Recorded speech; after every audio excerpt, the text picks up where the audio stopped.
Assalamualaikum warahmatullahi wabarakatuh. Saya Salsabila Rai Putri dari kelas IT 4705 dengan NIM 10303233153 akan menjelaskan pengenalan basis data. Apa saja yang akan dibahas? Yang pertama ada konsep dasar basis data.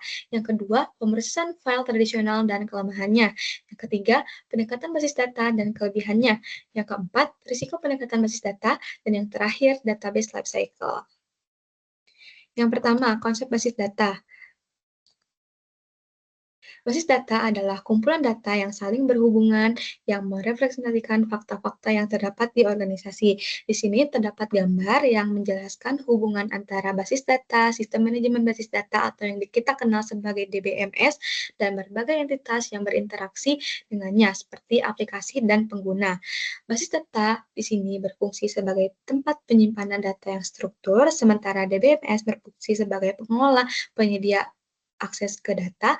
Dengan melalui DBMS ini, aplikasi dan pengguna dapat memilih, menyimpan, dan perbarui data dengan cara yang lebih efisien dan aman. Kelemahan pemrosesan file tradisional. Pada pemrosesan file tradisional, setiap aplikasi akan membutuhkan file dan program tersendiri. Organisasi file pada aplikasi-aplikasi tersebut pada umumnya tipis dan data serta logika tergantung pada file dan program tertentu. Hal ini sangat tidak efektif dan rumit. Oleh karena itu, kelemahan-kelemahannya yang pertama ada ketergantungan program terhadap data. Program secara langsung bergantung pada struktur dan format data, sehingga perubahan pada data dapat mengaruhi fungsi program. Yang kedua, duplikasi data. Data yang sama disimpan di beberapa tempat menyebabkan efisiensi penyimpanan dan potensi inkonsistensi data. Yang ketiga, berbagi data terbatas. Data sulit diakses oleh pengguna atau aplikasi secara bersamaan karena keterbatasan penyimpanan sistem penyimpanan tradisional. Yang keempat, waktu pengembangan yang lama. Setiap perubahan dalam struktur data memerlukan penyesuaian yang besar, sehingga dengan hal ini pemrosesan proses dalam pengembangan lambat. Dan yang terakhir, pemeliharaan program yang berlebih. Karena ketergantungan pada data atau duplikasi, pemeliharaan sistem menjadi lebih kompleks dan memerlukan waktu yang lebih lama.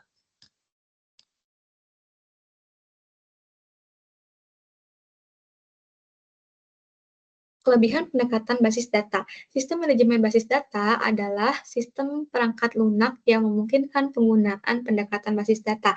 Di sini terdapat kelebihan dari pendekatan basis data DBMS. Yang pertama yaitu independensi program. Data memungkinkan perubahan struktur data tanpa memengaruhi program. Yang kedua ada redundansi data yang direncanakan, sehingga meningkatkan kinerja tanpa menyebabkan inkonsistensi. Yang ketiga, peningkatan konsistensi data. Konsistensi data terjaga dengan pembaruan seragam di seluruh sistem. Yang keempat, peningkatan berbagi data. Berbagi data lebih optimal dengan akses simultan oleh banyak pengguna. Dan yang terakhir, peningkatan kualitas data. Kualitas data meningkat dengan akurasi dan keandalan yang lebih baik.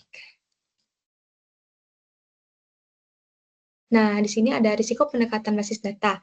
Memilih pendekatan basis data yang tepat tergantung pada kebutuhan dan risiko yang diterima. Di sini yang pertama, risikonya personel baru yang terspesialisasi. Diperlukan tenaga ahli untuk mengelola dan mengoperasikan sistem dengan efisien. Yang kedua, biaya dan kompleksitas instalasi dan manajemen.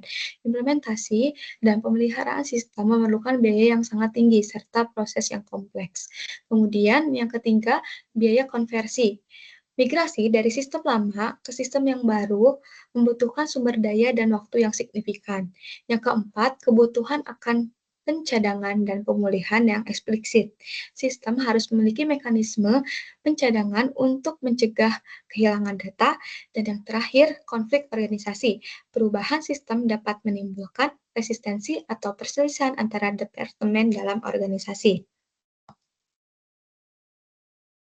Dan yang terakhir ada database life cycle.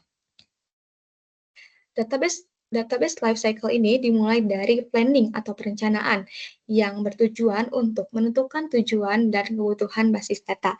Yang kedua ada analisis, yaitu mengumpulkan dan menganalisis kebutuhan pengguna serta sistem.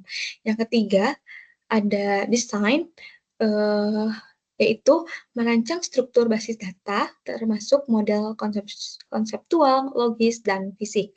Yang ketiga implementasi yang keempat, implementation atau implementasi, membangun, menguji, dan menerapkan basis data dalam sistem nyata. Dan yang terakhir, maintenance atau pemeliharaan, yaitu untuk memantau, memperbaiki, dan mengoptimalisasi basis data secara keberlanjutan.